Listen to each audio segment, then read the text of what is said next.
আজকে আপনি যতটুকু উল্টাপাল্টা করতেছেন, আজকে আলেমদেরকে গালি দেওয়া হচ্ছে, আজকে আলেমদেরকে অশ্লীল ভাষায় কটাক্ষ করা হচ্ছে। আমি বলি আলেমদেরকে গালি দেওয়া মানে শুধু আমাকে গালি দেওয়া নয়, আমাকে গালি দেওয়া মানে শুধু এখানেই শেষ নয়, এই গালি সাহাবীদের দিকে, তাবেঈনদের দিকে, এমনকি বিশ্ব নবী পর্যন্ত পৌঁছিয়ে যায়। কারণ আমরা হয়তো বা ছোট্ট মানুষ, কোরআনের কথা ঠিক বলতে পারতেছি না, জানি না, বুঝি না, পারি না, কিন্তু নবী নাই, সাহাবী নাই, তাবেঈন নাই, কিন্তু নবীর উত্তরসূরি হিসেবে কিন্তু আমরা ময়দানে আছি। তার মানে আপনি যদি আমাদেরকে কটাক্ষ করেন, আমাদের হাত ভেঙে দিতে চান, আমাদেরকে গালি দিতে চান পাওয়ারের কারণে, একটা জিনিস মনে রাখবেন, এই গালি শুধু আমাকে দেওয়া হয়নি, আলেমদেরকে দেওয়া হয়নি, এটা বিশ্ব নবীর পুত্রকে হাত ভেঙে দিতে আপনি চেয়েছেন। আর যে বিশ্ব নবীর হাত ভেঙে দিতে চায়, বিশ্ব নবীর চরিত্রের উপরে, বিশ্ব নবীর তহমতের উপরে যারা কলঙ্ক লাগাতে চায়, মুসলমান যদি এক হয়, আল্লাহর কসম করে বলি, তোমাদের চামড়া তুলে টুকটুকি বানাবো। আল্লাহ রাব্বুল আলামিন বলেন, ইয়া আইয়ুহার রাসূল বাল্লিগ মা উনসিলা ইলাইকা মির রাব্বিক ওয়া ইল্লাম তাফআল ফামা বাল্লাগতা রিসালাতাহু ওয়াল্লাহু ইয়াসিমুকা মিনান নাস।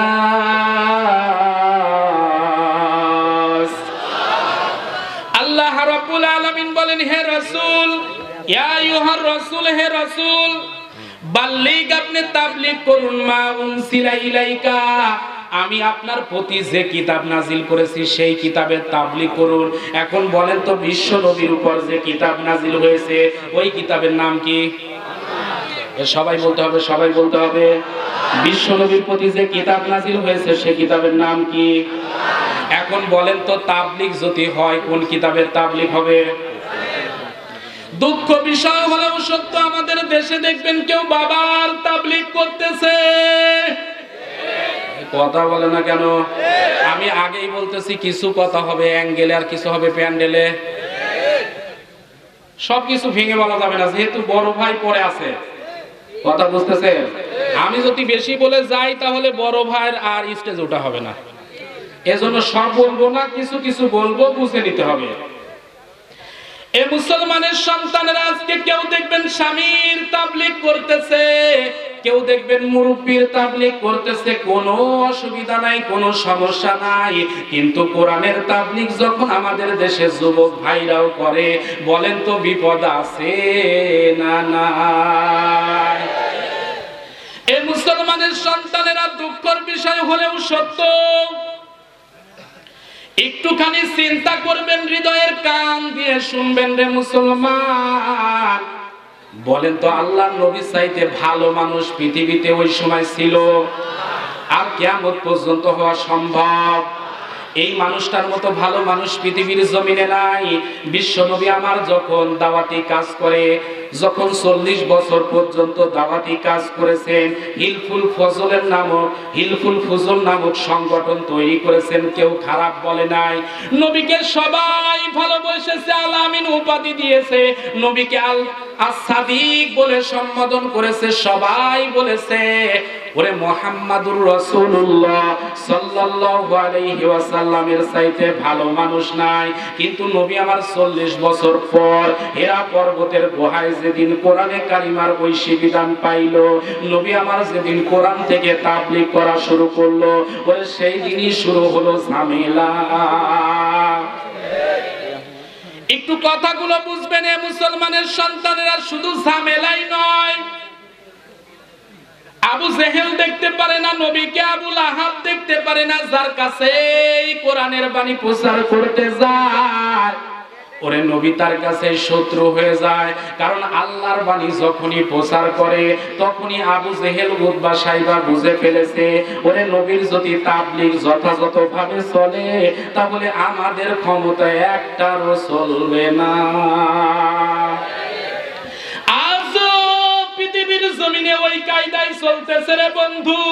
জানে বড় হুজুরের মতো ভালো মানুষ এই পৃথিবীর জমিনে নাই, কিন্তু স্বীকার করে না, জানে ওরে স্বীকার করলে মাগার গদি থাকবে না।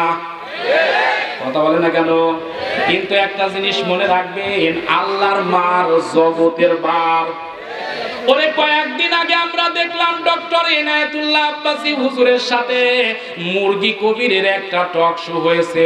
ওরে এমন দেওয়া দিয়েছে, ওরে বাঁশ খাওয়ার পর আর মুরগি কবির কথা কয় না। কথা বলে না কেন? এক পর্যায়ে মুরগি কবির বলতেছে, আপনাদের মধ্যে যারা হুজুর আছে তার ভিতরে জনপ্রিয় কে?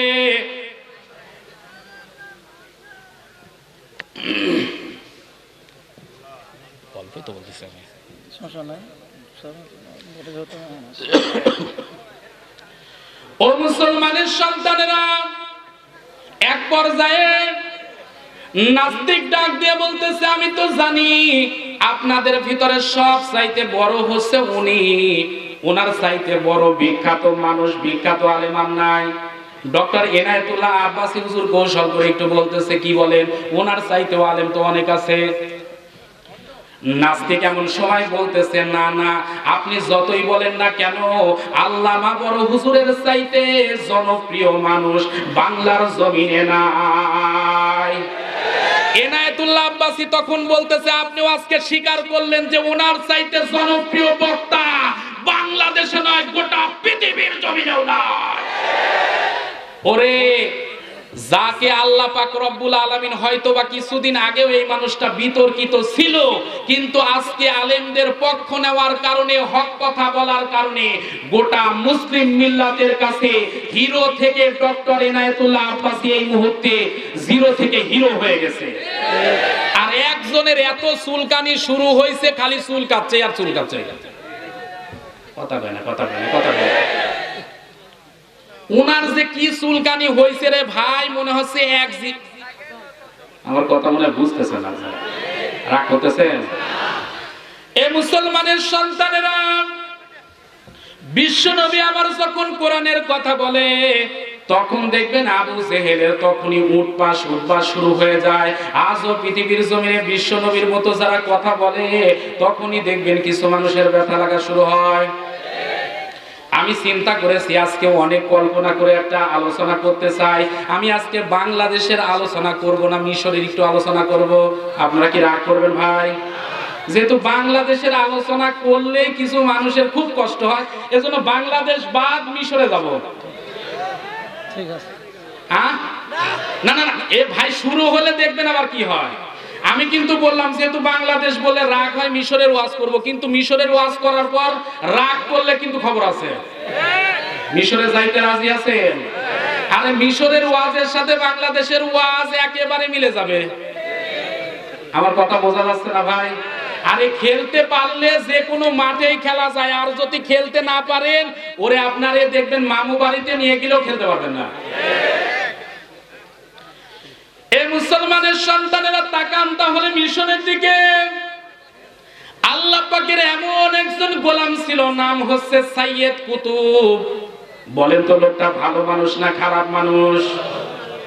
এই মানুষটা অন্যায় করে না, নিজে নামাজ পড়ে, অন্যকে নামাজের দাওয়াত দেয়, নিজে কোরআন পড়ে, অন্যকে কোরআনের দাওয়াত দেয়, যুবকদের ভালো ভালো কাজের দিকে উৎসাহিত করে, যুবকদেরকে ইসলাম প্রিয় বানায়, মা বোনদেরকে পর্দার কথা বলে।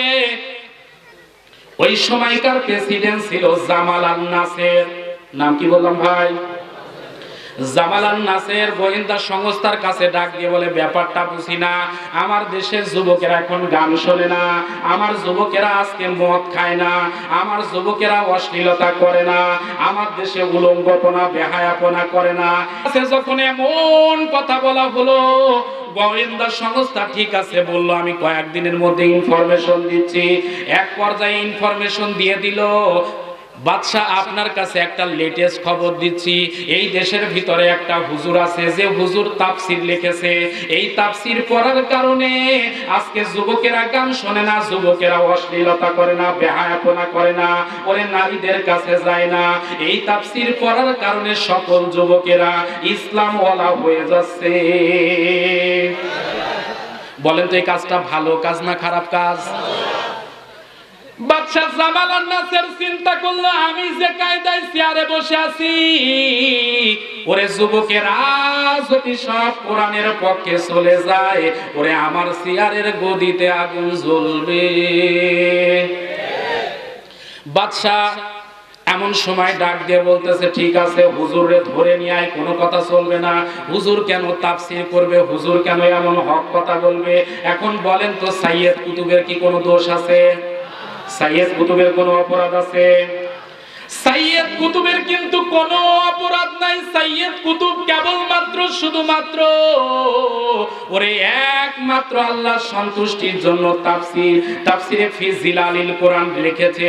কিন্তু তাফসিরে ফি জিলালুল কোরআন পড়ার সঙ্গে সঙ্গে ওরে বদমেজাজি মানুষ, ওরে শয়তান মানুষ, ওরে চোর ডাকাত লুচ্চা বদমাইশ পর্যন্ত এরাও তখন আল্লাহর বান্দাতে পরিণত হচ্ছে। পৃথিবীর জমিনে আমরা এই দৃশ্যটাই দেখেছি। আল্লাহ ওয়ালা কোরআনের পাখির আশ্রয়ে যারা এসেছে, ওরে হাজার চোর, হাজার ডারা হাকাত, হাজার লুচ্চা, হাজার বদমাইশ আল্লাহর ওলির কোরআনের কথা শোনার কারণে ওরে সব কিছু ফেলে দিয়ে ওই বান্দাগুলো কোরআন ওয়ালা হয়ে গেছে। ওরে আপনারা না চিনতে পারেন, আমরা না চিনতে পারি, কিন্তু বাতিলেরা আল্লাহর ওলিকে চিনতে বড় ভুল করে নাই। কারণ সোনা যখন ঘরে থাকে, সোনার দাম অনেকেই দিতে চায় না, কিন্তু সোনা হারিয়ে গেলে সেদিন বোঝা যায় সোনার কত দাম। গোটা পৃথিবীর জমিনে আপনি হয়তোবা বুঝতেছেন না বাংলাদেশ কি হারাতে যাচ্ছে, কিন্তু পৃথিবীর জমিনে আজকে তিনি শুধু আমাদের মডেল নয়, এই পৃথিবীতে 170 কোটি হৃদয়, 170 কোটি মুসলমানদের হৃদয়ের স্পন্দনে আল্লামা বড় হুজুর স্থান করে নিয়েছে। ওরে যত থামাতে যাবা, যত বাধা দিবা, তত বিস্ফোরণ হবে, কেউ ঠেকাতে পারবে না। সুতরাং মুসলমানদেরকে বলি, যতক্ষণ পর্যন্ত বাঁচবেন, হিংসা নয়, বিদ্বেষ নয়, কাঁধে কাঁধ মিলিয়ে যদি ঐক্যবদ্ধ হতে পারেন, টেকনাফ থেকে তেতুলিয়া, রূপসা থেকে পাতুরিয়া, সুন্দরবন থেকে বান্দরবন পর্যন্ত এক কথায় গোটা বিশ্বের মুসলিম মিল্লাত এক হলে ইহুদি খ্রিস্টানের দালালেরা পালাবার জায়গা পাবে না, পাবে না। সুতরাং কারা কারা রাজি আছে মুসলমান দুটি হাত তোলা লাগে দেখা।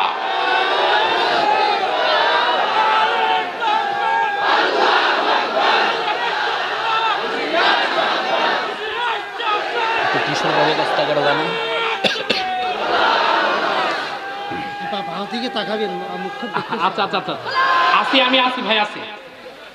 আল্লাহ পাক সবাইকে কবুল করে নিক, জোরে বলুন আমিন। এ মুসলমানের সন্তানেরা,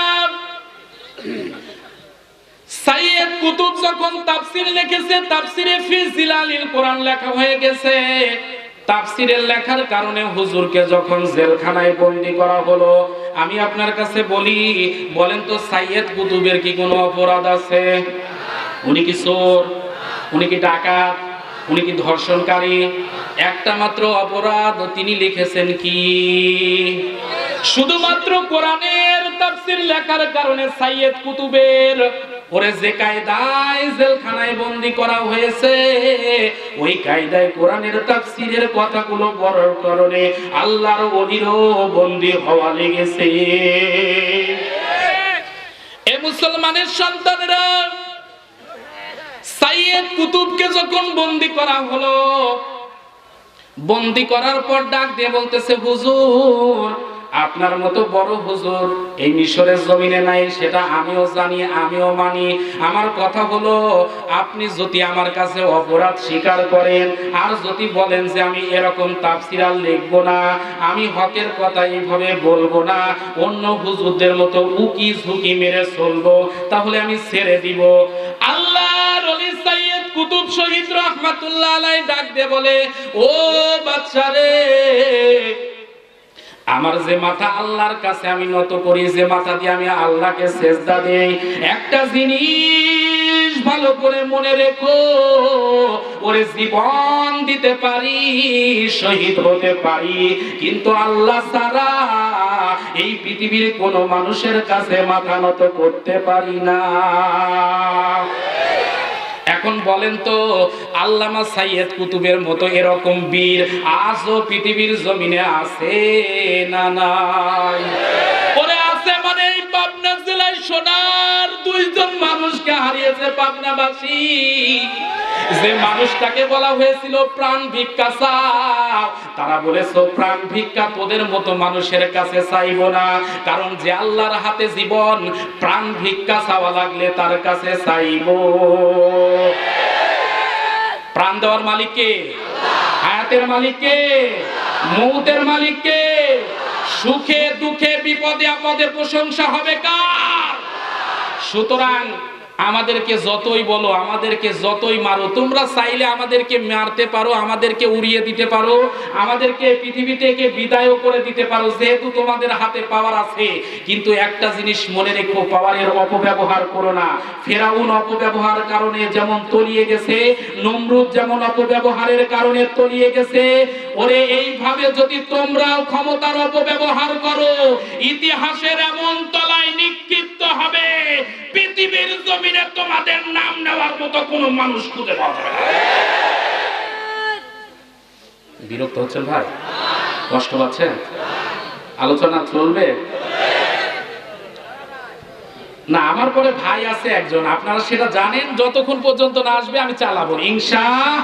কিন্তু ইচ্ছা আছে ভাই আসার আগ পর্যন্ত আজকে আপনাদের হৃদয়ের খোরাক দেব, এটা আমার ইচ্ছা। কারণ পাবনাতে গত বছর এই মাহফিলটাতে আমি এসেছিলাম, কিন্তু স্টেজেই উঠতে পারিনি। মাঝে মাঝে দুঃখ লাগে রে ভাই, ছোট মানুষ, কিন্তু কি সমস্যা বুঝি না। কিছু মানুষ আছে দেখবেন হেলিকপ্টার দিয়ে আসে, ওরে হেলিকপ্টার দিয়ে দুলা ভাই বাড়িতে বেড়ানোর মতো চলে যায়, কোনো সমস্যা নাই। আর আমরা স্টেজে উঠলেই দুলা ভাইদের দেখবেন কাপুনি ঝাঁকুনি উঠে যায়।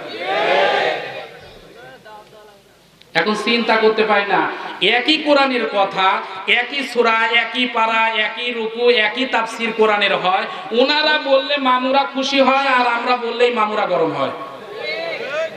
কথা কয় না, কথা কয় না, কথা কয় না। ব্যাপার চিন্তা আছে না নাই? জাতিকে আমি মনে করি এখনো ভাবা দরকার যে একই কোরআনের কথা একজন বললে ভালোবাসে, টাকা দেয়, আদর করে, যত্ন করে, আর একজন বললে রাগ হয় কেন? ওরে যারা কোরআনের কথা চুরি করে, কোরআনের কথা লুকায়, কোরআনের কথা যারা ধর্ম ব্যবসা করার জন্য পকেটের আন্ডারগ্রাউন্ডে ঢুকিয়ে দেয়, এদেরকে জালিমরা ভালোবাসতে পারে, কিন্তু কোরআনের হক কথা যারা বলে এদেরকেই জালিমরা বন্দী করে রাখে।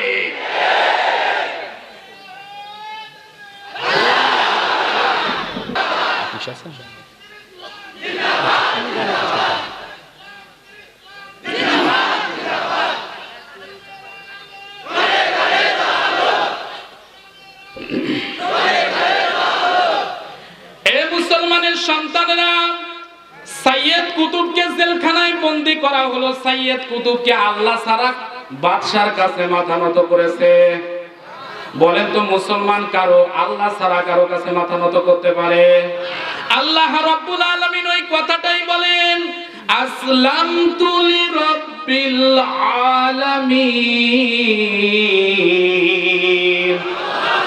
আল্লাহ রাব্বুল আলামিন বলেন সূরা বাকারা 2 নাম্বার সূরা 1 নাম্বার পারার 131 নাম্বার আয়াতে কারিমা থেকে বলতেছি, আল্লাহ রাব্বুল আলামিন বলেন মাথা যদি নত করা লাগে, ওরে কেবল মাত্র শুধুমাত্র একমাত্র নত হবে কার কাছে? আল্লাহ ছাড়া কারো কাছে মাথা নত করা জায়েজ আছে? আল্লাহর ওলিকে যখন জেলখানার সেলের ভিতরে ভরে দিল, এ মুসলমানের সন্তানেরা বাতিলের কাছে আপোষ না করার কারণে সাইয়্যিদ কুতুবের উপর অমানবিক নির্যাতন নেমে আসলো। সাইয়্যিদ কুতুবের উপর অত্যাচার, সাইয়্যিদ কুতুবের উপর জুলুম। সাইয়্যিদ কুতুব সেই সময় ছিল অসুস্থ। সাইয়্যিদ কুতুব কয়েকবার অসুস্থতার কারণে সেন্সলেস হয়ে গেছে, তারপর জালিমকে ছেড়ে দিয়েছে। এ মুসলমানের সন্তানেরা একটু কথাগুলো ভাববেন, হৃদয়ের কান দিয়ে একটুখানি শুনুন। আল্লাহ পাক চাইলে আজকের মাহফিলে আমাদের হেদায়েত দিতে পারে কি পারে না? সাইয়েদ কুতুব যখন এই অবস্থায়, সাইয়েদ কুতুবকে বলতেছে ডাক দিয়ে, সাইয়েদ কুতুব রে, যদি আমার সাথে একমত না হও, যদি আমার হুকুমটা পাগলা কুকুর ঢোকায়া দিল, যে কুকুরটা মানুষের গোশত খায়, কি খায়? মানুষের গোশত খায়, যে কুকুরটা মানুষকে পাইলে ছিন্ন ভিন্ন করে ফেলে, মানুষের রক্ত খাইতে পছন্দ করে, আল্লাহর ওলিকে জেলখানার সেলের ভিতরে ঢুকিয়ে দিয়ে ওই সেলের ভিতরে নিষ্ঠুর প্রকৃতির কুকুররে ঢুকায়া দিল। একটা মাত্র টার্গেট, হুজুররে যেন সিরে সিরে খায়। বলেন তো সবকিছু করার মালিক কে? সবকিছু করার মালিক কে? আন্নাল কুওয়াতা লিল্লাহি জামিআ ওয়া আন্নাল্লাহা শাদীদুল আযাব। আল্লাহ রাব্বুল আলামিন বলেন, সকল ক্ষমতার মালিক আমি আল্লাহ। জেলখানার ভিতরে যখন কুকুরে ঢুকিয়ে দিয়েছেন, এখন আমি আপনাদের কাছে জিজ্ঞাসা করি, আপনার মালিককে? আমার মালিককে? এই পৃথিবীতে পশু পাখি যত মাখলুক আছে এদের মালিককে? আল্লাহর নবী বলেছেন, মান লাহুল মাওলা ফালাহুল কুল। এই পৃথিবীর জমিনে বান্দা, তুমি যদি আমার গোলাম হও, আমি আল্লাহ রাব্বুল আলামিন ঘোষণা দিয়ে দিলাম, আমার যত সৃষ্টি মাখলুকাত আছে, সমস্ত সৃষ্টি মাখলুকাত গুলো তোমার গোলাম হয়ে যাবে। সাইয়েদ কুতুব যখন আল্লাহর গোলাম হয়ে গেছে, আমার আল্লাহ রাব্বুল আলামিন কুদরতি ভাবে যেন কুকুররে ডাক দিয়ে বলে, কুকুররে, আজকে তেরা বেকা করলে চলবে না, উল্টা পাল্টা করলে চলবে না। আমি আল্লাহ তোরে যেহেতু বানিয়েছি কুকুর হিসেবে, সাইয়েদ কুতুব আমার গোলাম, তুইও আমার সৃষ্টি। যে সৃষ্টি মাখলুক শুধুমাত্র আমার কোরআনের তাফসীর লেখার কারণে আজকে এত বড় জুলুমের শিকার, ওই মানুষটাকে আমি আল্লাহ এত ভালোবাসি রে কুকুর, আজকে যেন তোর আচরণটা এমন না হয়। সুবহানাল্লাহ বলবেন না? আল্লাহর ওলি সাইয়েদ কুতুবকে জেলখানার সেলের ভিতরে রেখে কুকুরটাকে ভিতরে ঢুকিয়ে দিয়ে বাদশার লোকেরা যখন বাহিরে চলে গেছে, একটা মাত্র চিন্তা, ওরে কিছুক্ষণ পরেই ক্ষুধার্ত কুকুরটা, হিংস্র কুকুরটা সাইয়েদ কুতুবের উপর ঝাঁপিয়ে পড়বে, রক্ত শরীর মাংসগুলো আলাদা আলাদা হয়ে যাবে। এই দৃশ্য দেখে তারা মজা পাবে, এই দৃশ্য দেখে তারা আনন্দ নিবে, এজন্য কুকুরকে ঢুকিয়েছে। বলেন তো, সকল কৌশল দুনিয়ার মানুষ যতই করুক না কেন, আল্লাহর কৌশলের সাথে মানুষের কৌশল কি পারে? মানুষ চাই একরকম, কিন্তু আমার আল্লাহ যেমন চাই সেটাই কিন্তু সফল হয়। আল্লাহ রাব্বুল আলামিন বলেন, ওয়া মাকারু ওয়া মাকারাল্লাহ ওয়াল্লাহু খায়রুল মাকিরিন। আল্লাহ রাব্বুল আলামিন বলেন, সাইয়েদ কুতুবের উপর যখন কুকুরকে ঢুকিয়ে দেওয়া হলো, এই পৃথিবীর জমিনে যত মানুষ আছে তারা যতই কৌশল করুক না কেন, আমি যদি কারো পক্ষ নেই, আমি যদি কারো ভালোবাসি, বলেন তো তাকে কি বিপদে ফেলানো সম্ভব? জোরে বলুন, সম্ভব? এই পৃথিবীর জমিনে আমরা দেখেছি অনেক মানুষ হুজুরে বিপদে ফেলানোর চেষ্টা করে। এরকম লোক আছে না নাই? ওরে আমরা যদি জোরে যাই বলে হুজুর দাওয়াত পেয়েছে, কথা কয় না, কথা কয় না। আর আমরা যদি একটু আস্তে যাই তাহলে বলে কি খাওয়া খেয়েছে। ওরে জোরে গেলেও বিপদ, আস্তে গেলেও বিপদ, তাহলে যাবো কোন কায়দায়? হ্যাঁ, এইটাই ঠিক। মনে হচ্ছে বর্তমানে হুজুর হওয়াই দোষ। কথা বলে না কেন? অনেকেই তো আমাদেরকে বলতেছে হাত পা ভেঙে আমাদের নাকি পাঠিয়ে দেওয়া হবে। কথা বলে না কেন? কিন্তু একটা জিনিস চিন্তা করা দরকার, আপনি হাত পা ভেঙে দিবেন আপনার পাওয়ারের কারণে, আপনার পাওয়ার এই দুনিয়াতেই শেষ, মৃত্যুর পরে পাওয়ার আপনার শুরু না আল্লাহ শুরু? দুনিয়াতে তো আল্লাহর পাওয়ার নাই।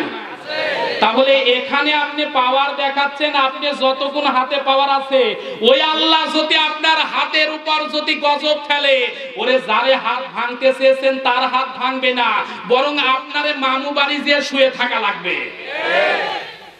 আজকে আপনি যতটুকু উল্টাপাল্টা করতেছেন, আজকে আলেমদেরকে গালি দেওয়া হচ্ছে, আজকে আলেমদেরকে অশ্লীল ভাষায় কটাক্ষ করা হচ্ছে। আমি বলি আলেমদেরকে গালি দেওয়া মানে শুধু আমাকে গালি দেওয়া নয়, আমাকে গালি দেওয়া মানে শুধু এখানেই শেষ নয়, এই গালি সাহাবীদের দিকে, তাবেঈনদের দিকে, এমনকি বিশ্ব নবী পর্যন্ত পৌঁছিয়ে যায়। কারণ আমরা হয়তো বা ছোট্ট মানুষ, কোরআনের কথা ঠিক বলতে পারতেছি না, জানি না, বুঝি না, পারি না, কিন্তু নবী নাই, সাহাবী নাই, তাবেঈন নাই, কিন্তু নবীর উত্তরসূরি হিসেবে কিন্তু আমরা ময়দানে আছি। তার মানে আপনি যদি আমাদেরকে কটাক্ষ করেন, আমাদের হাত ভেঙে দিতে চান, আমাদেরকে গালি দিতে চান পাওয়ারের কারণে, একটা জিনিস মনে রাখবেন, এই গালি শুধু আমাকে দেওয়া হয়নি, আলেমদেরকে দেওয়া হয়নি, এটা বিশ্ব নবীর কুদরতে হাত ভেঙে দিতে আপনি চেয়েছেন। আর যে বিশ্ব নবীর হাত ভেঙে দিতে চায়, বিশ্ব নবীর চরিত্রের উপরে, বিশ্ব নবীর তহমতের উপরে যারা কলঙ্ক লাগাতে চায়, মুসলমান যদি এক হয়, আল্লাহর কসম করে বলি তোমাদের চামড়া তুলে টুকটুকি বাবা।